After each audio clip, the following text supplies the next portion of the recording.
you.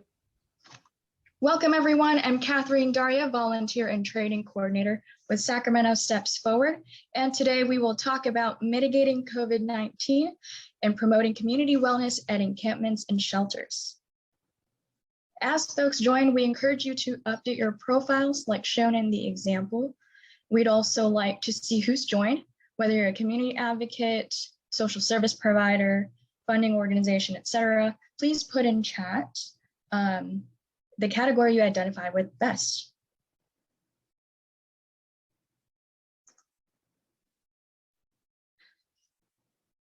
We'll give you a moment to enter those in as folks continue joining.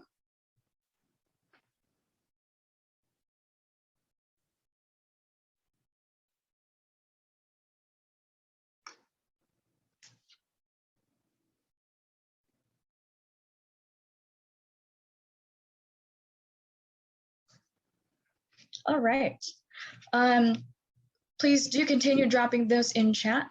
Quick overview for those just joining in. The state and Sacramento County are continuing to monitor COVID-19, such as the Delta variant, and it'll be important to adapt to the latest infection prevention guidelines to better protect our homeless communities. Today, we'll be providing some COVID-19 updates, reviewing recommended actions to minimize COVID-19 transmission, and discussing other strategies for creating safe, healthy, and prepared communities, like engaging youth in our health education and outreach efforts. We'll also have time for Q&A with our guests, so remember to drop your questions in chat. Okay, on the screen, we see a chart showing a tremendous decline in Q1 of 2021 for COVID cases and deaths in Sacramento County and California. However, as displayed here, there are significant disparities among those who contract and die from COVID across the diverse racial and ethnic groups in California. We see that Latino and Native Hawaiian Pacific Islander groups have a disproportionate number of cases to the state of the population. According to state data, males also have a disproportionate number of deaths versus females, and those aged 18 to 49 have a disproportionate number of cases, while those 65 and above have a disproportionate number of deaths. This map shows the share of the population that's received at least one COVID vaccine in Sacramento County, with a higher concentration of the population who received at least one dose in darker orange. We see some progress in Southeast Sacramento. It now has a more orange tint, signifying more reported vaccinations in comparison to our last discussion. And this shows that Sacramento's a little over 61% of people fully vaccinated, bringing us closer to that 70% threshold for herd immunity. And as part of our California-wide effort, SSF's been closely coordinating with several community partners already serving the unsheltered and sheltered persons here in Sacramento County to ensure their equitable resource access throughout this pandemic, including the COVID-19 vaccines. Today, we are joined by two community advocates. We will first hear from Dr. Kawana Carter, followed by Diana Mua. It is my pleasure to introduce Dr. Kawana Carter, a board-certified neurological surgeon who has practiced in the greater Sacramento and Bay areas for over 20 years. She completed residency and fellowship training at UC Davis Medical Center and started a private practice in Folsom, California. She's a proud parent of 4 adult children, and since January 2021, she has been volunteering her time to educate and vaccinate the underserved communities of Sacramento County against COVID-19. And out of this effort, she and her colleagues have launched a nonprofit organization called Infinite Giving that focuses on the health and education of homeless and unhoused women and children. We're also joined by the wonderful Diana Mua, resource coordinator at Hmong Youth and Parents United, or HIPU, a community-based organization located in North Sacramento. Diana recently graduated from CSU Sacramento with a degree in biological sciences and will be at UC Davis in the fall to take part in the UC in their post-baccalaureate program. Diana has been part of the COVID-19 program for the past 5 months now known as the HIPU's Health Equity Initiative, to help increase equitable access to COVID-19 resources for Sacramento's underserved communities. And now I pass it back off to Dr. Carter for her presentation. Good morning. Good morning. We can hear you. Hi, everybody. I see some familiar faces. All righty. So you may have to walk me through this. Are you sharing my screen? I'm happy to share your screen if that'll be helpful for you today. It'd be absolutely helpful. All right. One moment. Let me get that up in a moment. Okay.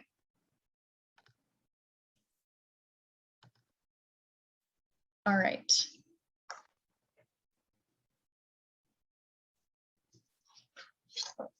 Okay. Good morning. So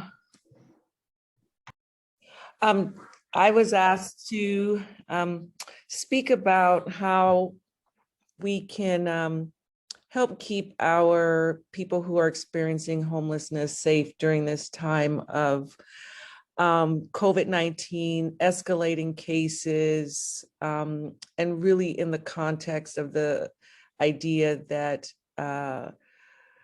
we still had a lot to do. And now that our numbers are increasing, I think that we need to forge ahead and continue the efforts that we brought initially, but with more fervor.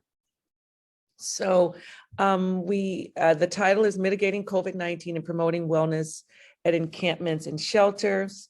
And for me, at least, I believe that this is all about education, vaccination, and bringing a lot of love to the situation.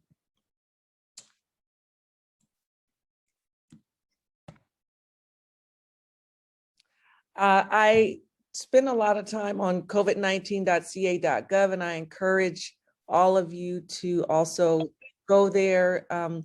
You can find just about any information you like on COVID-19 in our county and across the state. It's updated every Wednesday. And so you can definitely get the most current information. You can always get very specific by putting in Sacramento County so that you can understand how we're doing in the context of our state.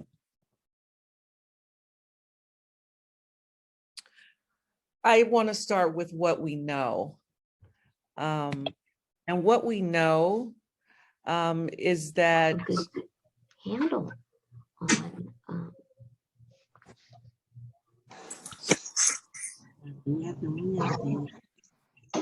on trying to advance here.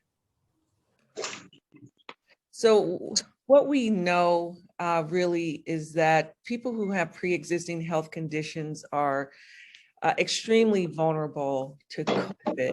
And this lists a few things: cancer, chronic kidney disease, Down syndrome, heart condition, sickle cell, pregnancy, obesity, things that are very common among poor people in general, people of color who are poor, and definitely likely evident and present in our people who are experiencing homelessness.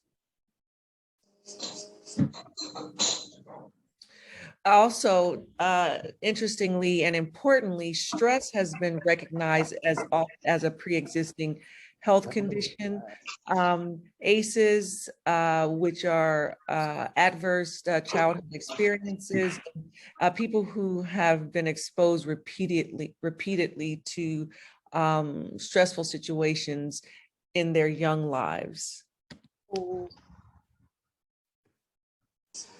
This, I just want to build on issues and situations that make people more vulnerable to the severity of COVID.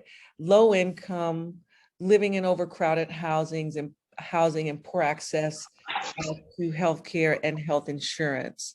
And all of these things that I'm presenting are things that are building up to our people who are experiencing homelessness. Right.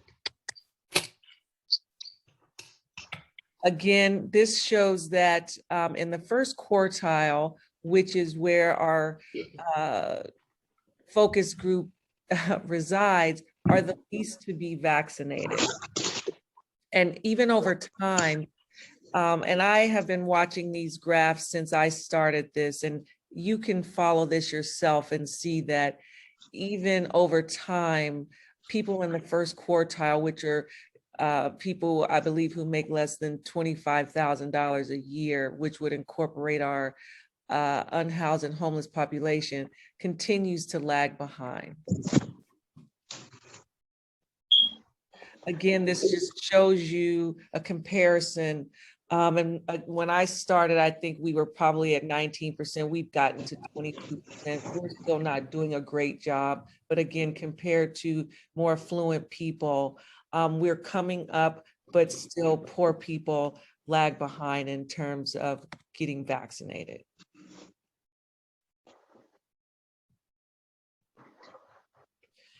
And again, on the left is where I started and what the numbers looked like. And here's where on the right, where we are today. A little better, but again, a long way to go. And I also am very grateful for Daria getting me information. And I have only pulled from information that's already out there. But what this tells us is that in 2019, there was an estimate of 10 to 11,000 residents in Sacramento County who were experiencing homelessness. So we need to extrapolate that 2 years. And so we know that these numbers are even worse now. Karen, mute yourself. I think that's Karen. And here is a pie graph showing you again from 2019 counts, and we do know that as of 2020 and throughout the Trump presidency, that homelessness skyrocketed. And this just shows you the proportion of unsheltered versus sheltered. And at that point, there was an estimation of 36 out of every 10,000 residents in Sacramento County would experience some degree of homelessness each night. And who are our people experiencing homelessness? They are individuals, they are families, and they are young people. So the question is, how do we keep our most vulnerable community members safe? We know that the numbers are escalating. We know that there are variants. We know that the Delta variant is now becoming the predominant variant, and it is providing, it's more virulent. That means it replicates faster once it gets into the body. Therefore, it makes people sicker. But, you know, it's easy to tell people to wash their hands, but our people who are in shelters, unhoused, they don't always have access to running water. They don't always have access to adequate masks. Most of us don't have access to adequate masks. So we have to adjust our expectations, right? You know, I think understanding how people live when they are unhoused is very important.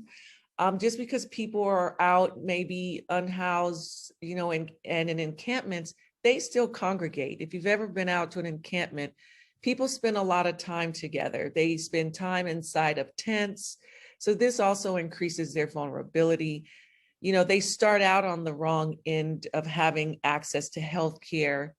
When I'm out in the streets and people need care for something other than COVID, I have to figure out where they can go. There are a lot of community centers that provide health care, some federally qualified health centers, but our people in encampments don't know these places, even though they're right down the street. So we have to bring awareness to these places where they can get other health care as well.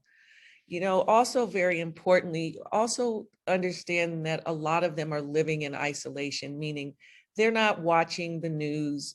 They're not able to get the latest stats on how the numbers are changing in our county. They don't know how many people are dying. They don't know how many people are being hospitalized. They don't even know how many people are being tested a day. So we have to be mindful of who our audience is when we're out thinking about them and talking to them.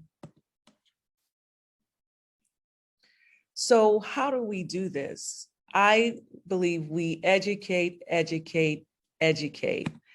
And then when we think we're done educating, we educate more.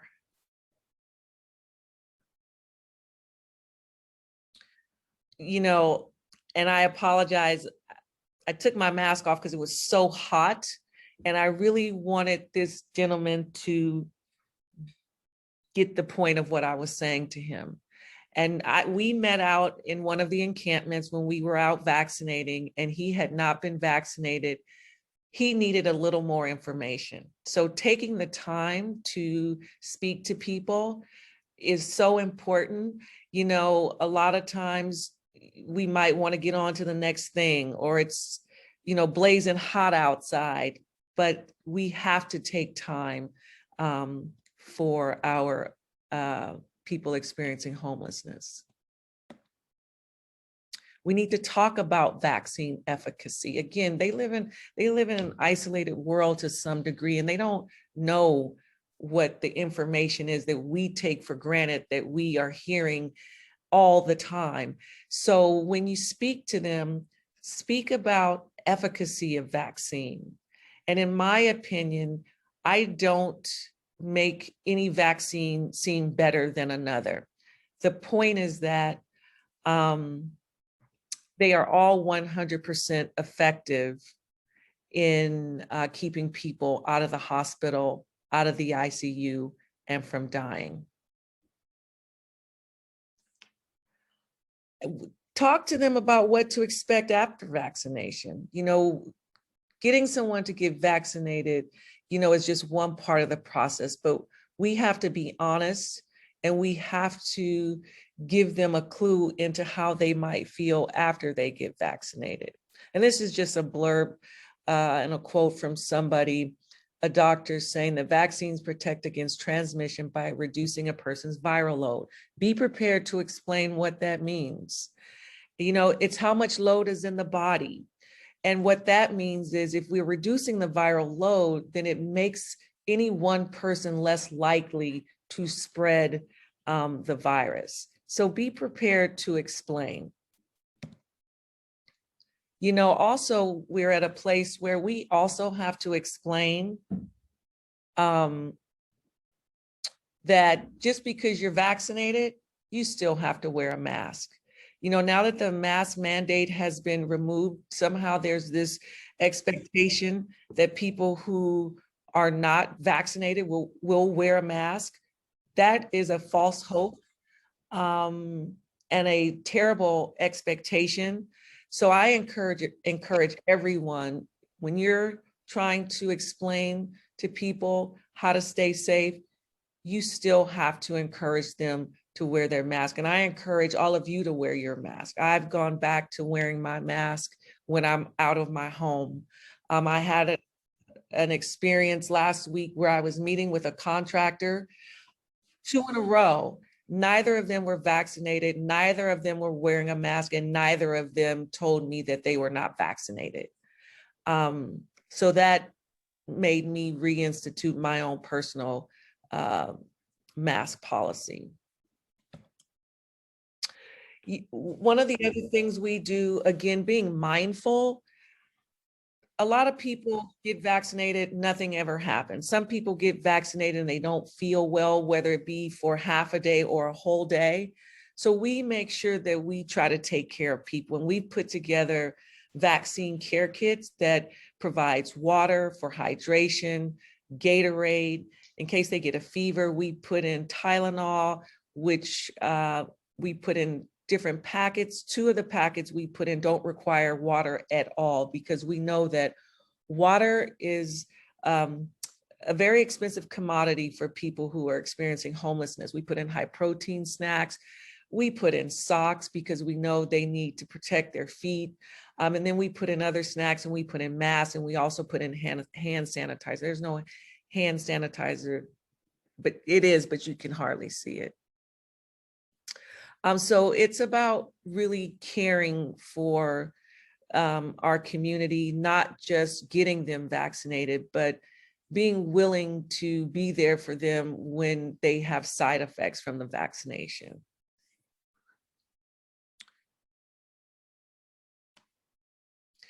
Incentives. Incentives work. We've started giving out gift cards to Target, to Starbucks, to Subway, any way that we can encourage our community to get vaccinated. That's what we do. People experiencing homelessness, they need to eat too. So they have needs. So we want to give them what they need. And incentives work. Like I said, this was a day when we were out in Oak Park, and I believe we were giving out $100 gift cards to Walmart. We were able to vaccinate 22 people just by walking up and down the street. We also had an ice cream truck following us, and we were making a lot of noise, and we made a big deal about it, but we incentivize, we vaccinate, and we congratulate them for getting vaccinated. But what happens when you can't convert someone to becoming vaccinated? Again, we educate. We don't shun them. We don't make them feel bad. You won't be able to convert everyone. Everybody's got their own reasons why they may forego a vaccination. So again, we, out of love, still want to care for people. The point is to stop people from dying, and as I said, while we know vaccinations are effective, we're not going to always convert people. So what we do is we teach standard safety precautions, and in the medical world, we learn universal precautions. And so this is no different. Even before the pandemic, we have practiced keeping ourselves safe and keeping other people safe. And we do that by wearing masks. We do that by keeping our hands clean. We do that by actually teaching people how to wash their hands effectively. Putting a little bit of soap on your hands and rinsing it off is not long enough to break down the cell wall of a virus or a bacteria and then rinse it off your hands. So we have to really teach people how to wash their hands. We have to teach them how to keep their distance from people. We also have to keep ourselves safe. As often as you're out putting hand sanitizer on your hands, you should, at your first opportunity, when you get close to water, also wash your hands with soap and water. Keep your hands out of your face. All of these things are small things that make a huge difference. And the reason why I use this little cartoon is we're going to get to a slide where I talk about, we don't know everything about this virus. We don't know exactly how we get it. We don't know if it's just airborne, if it's coming off of surfaces, if it's all of the above. So we need to acknowledge that and take all the precautions we need to take to mitigate every single circumstance where we believe and how we believe this virus can be transmitted. We need to teach people how to wear their masks safely up over their noses. We need to teach people how to change their masks out. A lot of people don't even have, like I said before, adequate masks to keep them safe. And they definitely don't have the adequate number to change it out every day if, when they need to, because that's what needs to happen. So we also need to be giving them things like hand sanitizer and masks to help keep them safe, aside from being vaccinated. Oh, this is the, let's skip this. I can see this is not what I finished today, but what I sent you. The next thing we need to do is encourage testing. I would say if you're working with people who are experiencing homelessness, who are not vaccinated, offer to test them. Offer to test them periodically, not just once, but if they're not going to get vaccinated, we need to be willing to go back to where they are and test them multiple times a week. We need to be willing to go back to see if they've changed their minds. We need to be willing to go back to see if there's anything else they need, right? There have been several times when I've been out in encampments and vaccine wasn't what they wanted, but somebody was injured and they needed first aid. They are inquiring about housing resources and other kinds of social services. So we have to be prepared to, again, meet them where they are, not just push vaccination, but be mindful of them as whole human beings and try to just care for them in every way that we can. And I think that by showing them that builds trust and confidence, and eventually you may convert them, but if you don't, we've educated them. We've educated them so that they can educate others. We have a saying, it's called each one, teach one. These are smart people we're talking to. Just because people experience homelessness doesn't mean that they don't have the capacity to understand the information that we need to give them so that they can stay safe. And in turn, many of them are leaders within their encampments, and then they can teach the others and keep the others safe. And this is just a summary of what Daria showed earlier in terms of what we've been able to accomplish by just beating the pavement. And we're, I would say this is a slightly underestimated. I would say we have a few more cases, vaccinations we've been able to give. Johnson & Johnson was huge. We all pivoted to Moderna when Johnson & Johnson was halted. And again, this is fluid information. We have to be willing to be flexible and be fluid. We have to be willing to be honest about what we know about vaccines. And keep our people safe. This is just an example of, again, walking up and down the levee, and with incentives and education, we're able to convert some people, and we're very proud of it. And I want to say thank you to our ambassadors. I put this on as my first slide, but I also wanted to put it on towards the end. Without our ambassadors, we would not be able to walk through these encampments the way that we have been. Merv, this happened to be a childhood friend of his.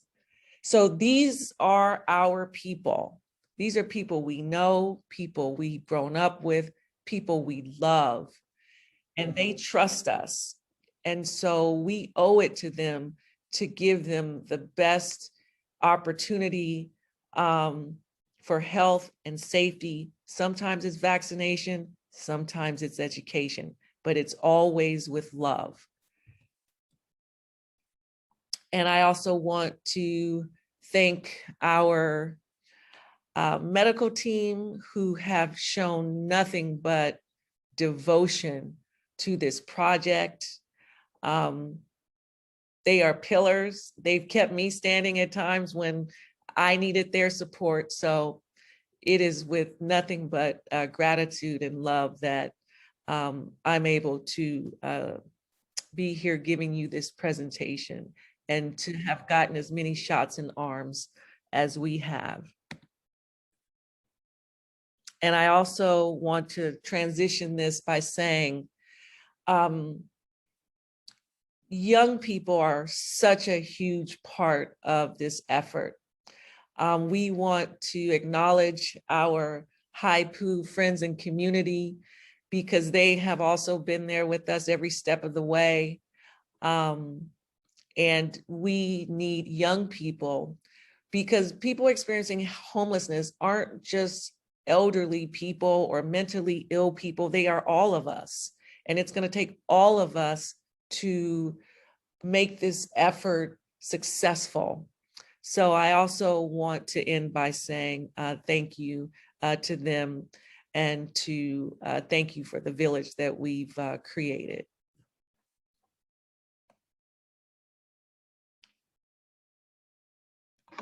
Thank you for that presentation, Dr. Carter. And that is a great segue to Diana Mua from HIPOO. Yeah, thank you, Dr. Carter. And thank you, Nika, for inviting me to take part in this. I'll go ahead and share screen. And today I am here to talk about youth involvement in COVID-19 prevention. Before I start, I just wanted to say, I actually didn't know what direction I should take this in. So I kind of took it in the direction of really, how do we get the youth more involved in COVID-19 prevention? And so, yeah, these are the topics that I'm going to be talking about. I'm going to go into more depth about who we are, Hmong Youth and Parents United. And then I wanted to talk about imposter syndrome, youth outreaching, and empowering our youth leaders. So HIPOO, again, HIPOO is Hmong Youth and Parents United. We're a nonprofit organization. We were established in 2008, but we revitalized in 2012 as a 501c3 nonprofit organization to really provide the cultural and linguistic appropriate assistance for our underserved Hmong community. Ever since then, we've kind of just been in Sacramento assisting as many families and just underserved communities as we possibly can. And I want to talk about our COVID-19 program, and that's how I've really kind of gotten involved with COVID-19 prevention. And now we're known as our Health Equity Initiative program. We provide outreach, food and essential item giveaways, financial assistance, contact tracing, case investigation programs, business navigation to help our small businesses that have been impacted by COVID-19, and employment opportunities for youth and unemployed, such as I. I graduated in December, and then they brought me on in February. Our wonderful formal program coordinator, George, let me on to this team. And this quote, I hope you guys all keep it kind of in mind, because really, again, the youth, as you grow older, you will discover that you have two hands, one for helping yourself and the other for helping others, Audrey Hepburn. And imposter syndrome. I wanted to talk about imposter syndrome because I think that's kind of really where, where is youth leadership, or kind of like, how do you define youth leadership? Because, as a youth, we kind of don't really know if we're leaders until someone like Dr. Carter inspires you and tells you, or you're a leader in the community. But what is imposter syndrome? Making something look easy and then, discounting its value, and right in the middle is imposter syndrome when, we don't know if what we're doing is really, is it really doing something? And I define imposter syndrome as the feeling of not belonging, the feeling that one's competency is not authentic, and fearing that this inauthenticity will be discovered. And I feel like that's where, youth leadership kind of we feel discouraged. And I think as we kind of get older and we learn that we volunteer our time and really give away our time is when we are able to discover that, we are competent and we are able to really provide for our community. But again, one is all it takes. And when I say one is all it takes, I mean all of you today. I was looking through the chat to see kind of like the different people who are here today. I saw community leaders, healthcare providers, research coordinators, vaccination coordinators, and really it starts with you empowering us to become better leaders and being involved.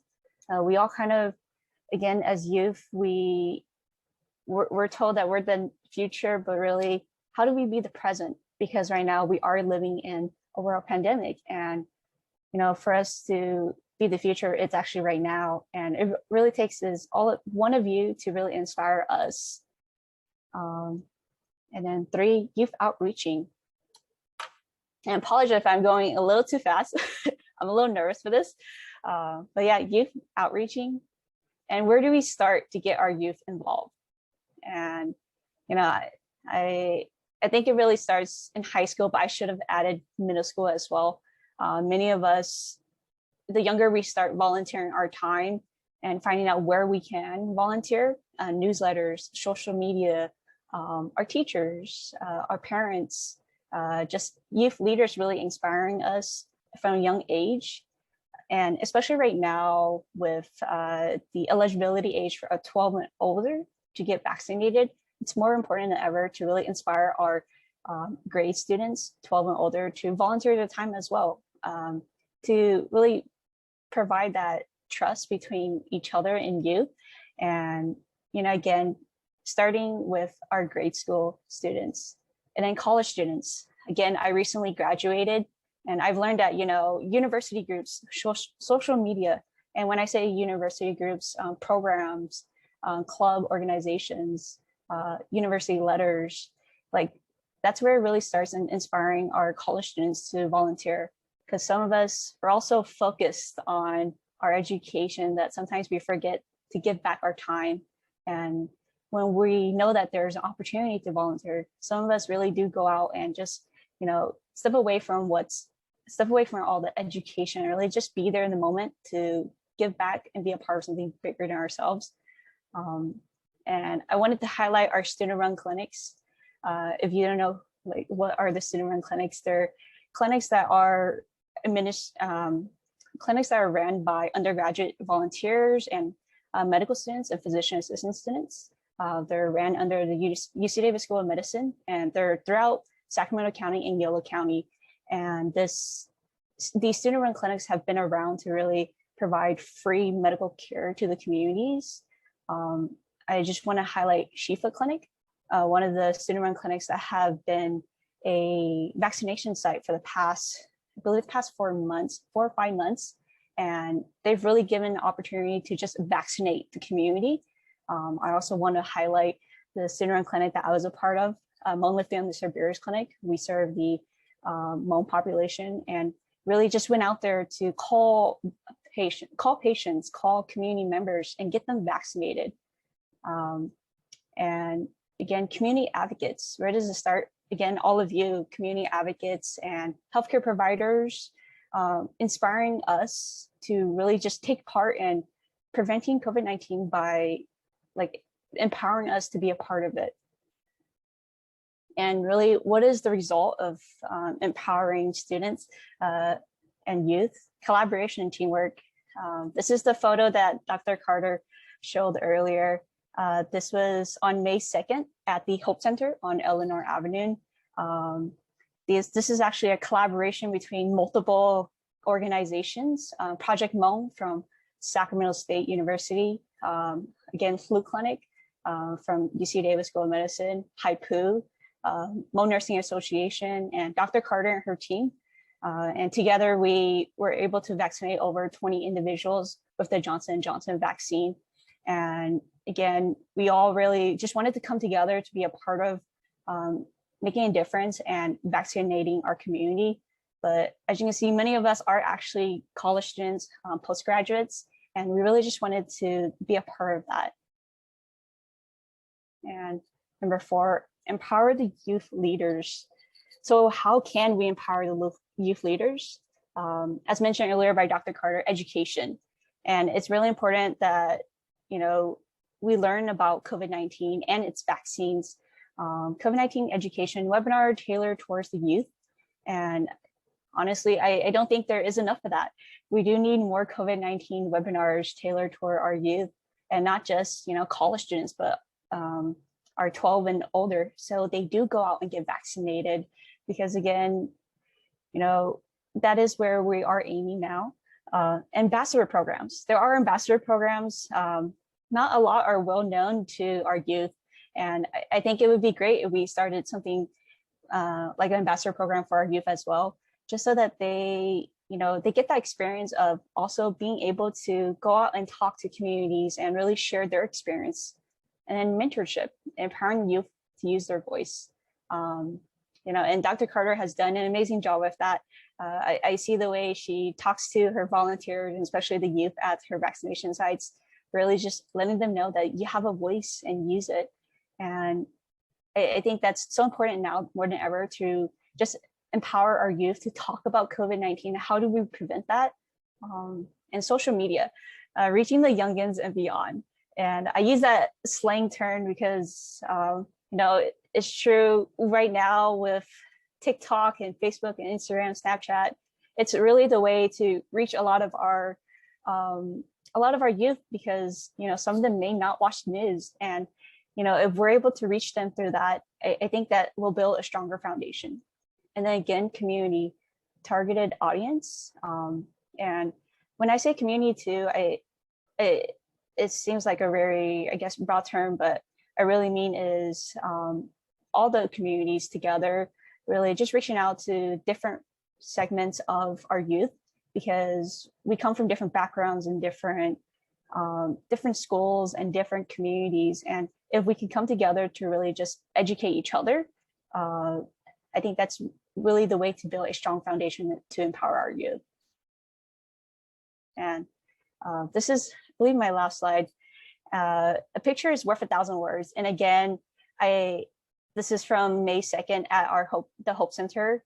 And I wanted to show this picture because, again, when we're able to empower our youth to work together and be a part of vaccination events and educating our community, it actually turns out to be a really fun and exciting, just really fun and exciting. I think that's really the best way of empowering youth and showing them that it can be fun to just go out and enjoy yourself and have fun, and also educate your community about preventing COVID-19. Yeah, thank you all so much for listening to my presentation. And again, this is my email, and these are platforms that you can reach HIPU at.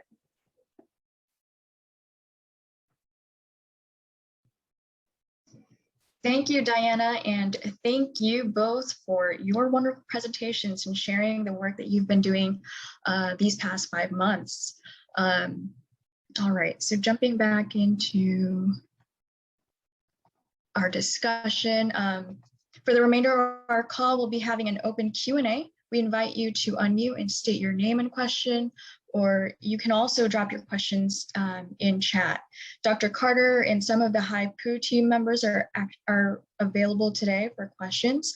This includes Diana Mua, Eric Yang, and Zua Bang.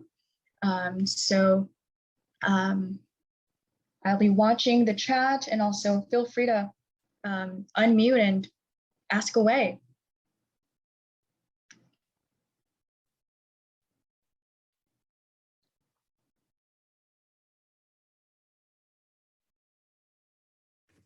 We actually received a question. I'm curious on the number of people experiencing homelessness whom have been vaccinated.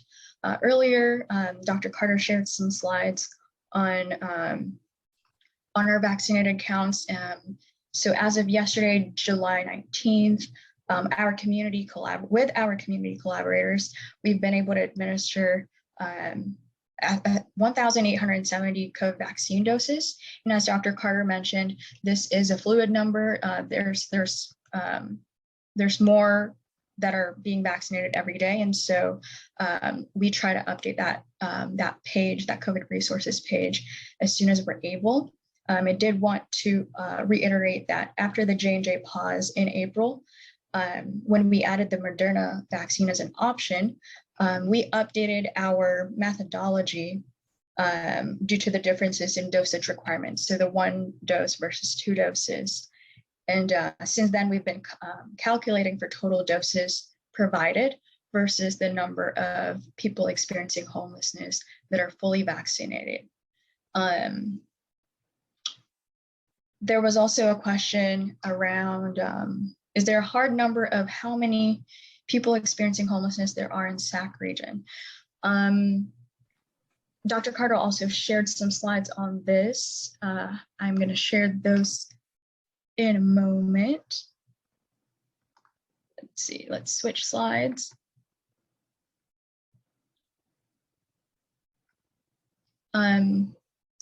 So just referring back to the slides earlier, based on our 2019 pig count, there's a reported 10 to 11,000 people experiencing homelessness annually. And so that was from 2019. Unfortunately, due to the COVID lockdowns, we did not complete, SSF did not complete a 2020 count, but are currently evaluating the feasibility of doing so in 2022. And I'll post the 2019 report in our chat, so that way you have that link to that data.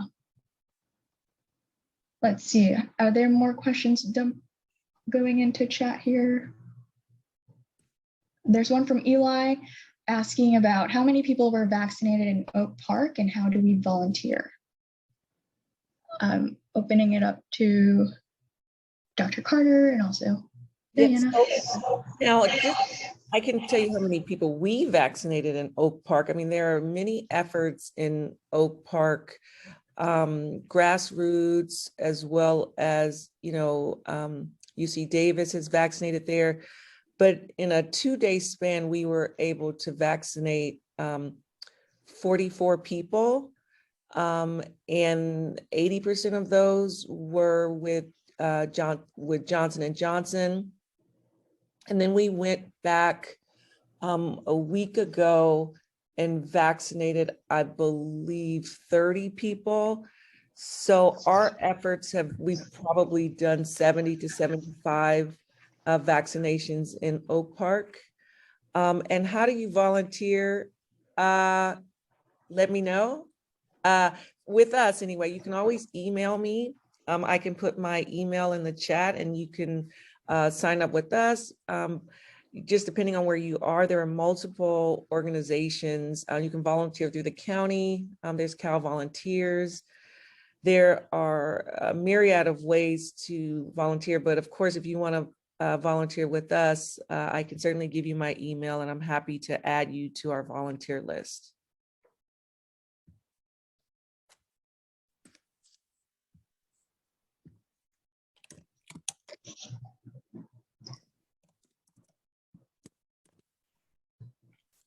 I see Mike, who has his hand raised. Please go ahead. Hi, everyone. I'm Mike Way. I use pronouns he, him, his. I'm the health equity lead for Sacramento County Public Health. I just wanted to, first and foremost, thank you, Dr. Carter and everyone for the amazing presentation and the amazing work that you all do. Major kudos. To the question about the Oak Park, at the county level, we do have the data broken by zip codes. And I believe that's the 95820. That's about 58% of folks vaccinated. And in terms of and again, this is an estimate based on some census data of that particular area.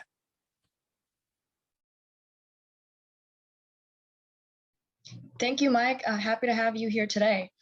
It looks like we have several from public health represented today as well. So if you guys have any questions for anyone that we have slated here, our featured guests from HIPU, please feel free to jump in. We have a few more minutes remaining, so please take this opportunity to ask those questions.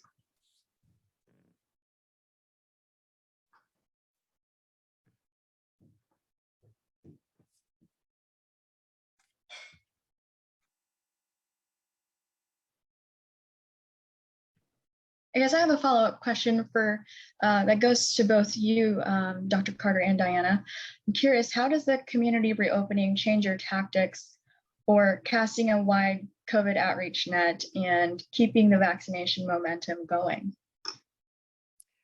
I'm not sure it changes our tactics at all. I mean, we've always been full steam ahead. I've never been delusioned about at least the community that we focus on. And we've always focused on the lower quartile and people experiencing homelessness. So, you know, we have for the summer, at least to give us somewhat of a break, we have shifted our focus to the 12 to 17-year-olds because we know that kids are going back to school. And we know that we need to vaccinate as many of them as we can, which really has always been our primary objective because we know that kids living in the lower quartile need to be in school. They can't afford to have another stay at home Zoom learning experience because they don't learn that way.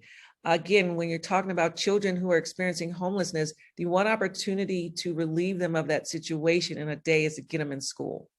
So our focus has not changed. I would say that we are more focused. We have branched out and spread ourselves a little wider now. Before we were exclusively in Del Paso Heights and serving the Twin Rivers Unified School District. We're now partnering with Sac City to help get those kids vaccinated before they go back to school.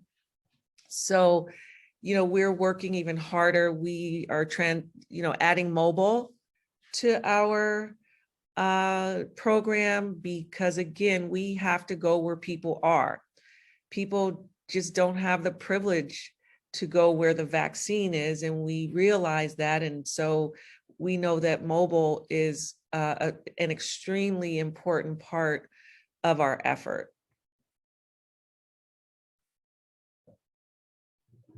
Thank you for that, Dr. Carter. Diana, do you have any additional thoughts to add there?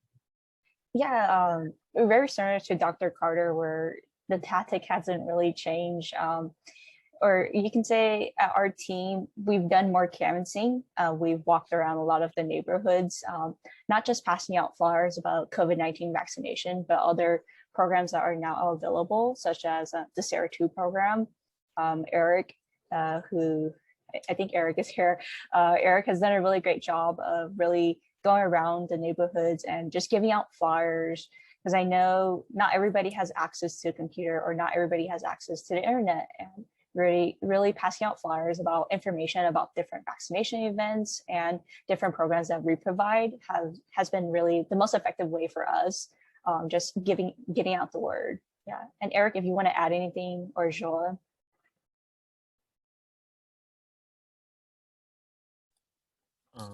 Yeah, just so for the canvassing, a lot of that, I was brought on like a month ago, and I just saw that, we wanted to do more canvassing. I just thought, a lot of people, especially those with, lack of resources, they don't have the means to find information, or they don't know where to find information. So I believe that, us as people who are trying to kind of give them resources and trying to inform them and educate them, really providing that power for them, it's very important for us to kind of reach our hand out there and really,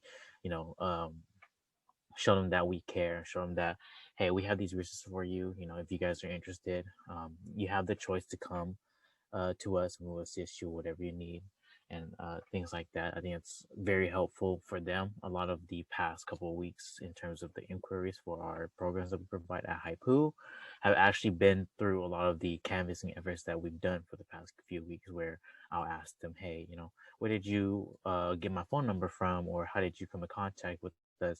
And they'll say, oh, my landlord had your flyer, told me to call you guys to set up an appointment. And that's really kind of has reassured me and helped me kind of see I guess the fruits of my labor, really just kind of going out to different zip codes that are, you know, I guess considered underserved, and trying to really provide these resources for them.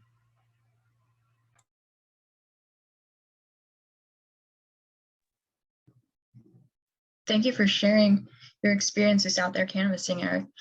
I see we have a few more minutes remaining. I did want to just open it back up to folks for any final questions for our guests here. Don't be shy.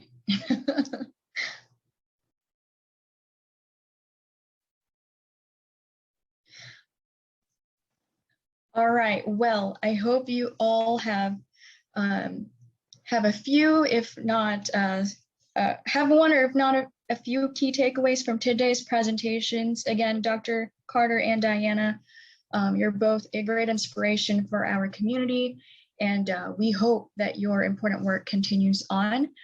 We see people who are interested in partnering with you in some way, including volunteering, and so I encourage you all to contact our guests if you have any questions or further interest in collaborating. If you have any questions around COVID testing and vaccination, SSF and our community partners are continuing to provide these services for our larger community. So please contact me if you have any questions there. We'll also make this recording and relevant materials available on our COVID resources page soon. And please remember to take a moment to complete our survey at the link that I'll drop in a moment in chat, and look out for more trainings and webinars from SSF on our website. And with that, let me drop that survey in really quick for you all. I really appreciate you spending this quick hour with us.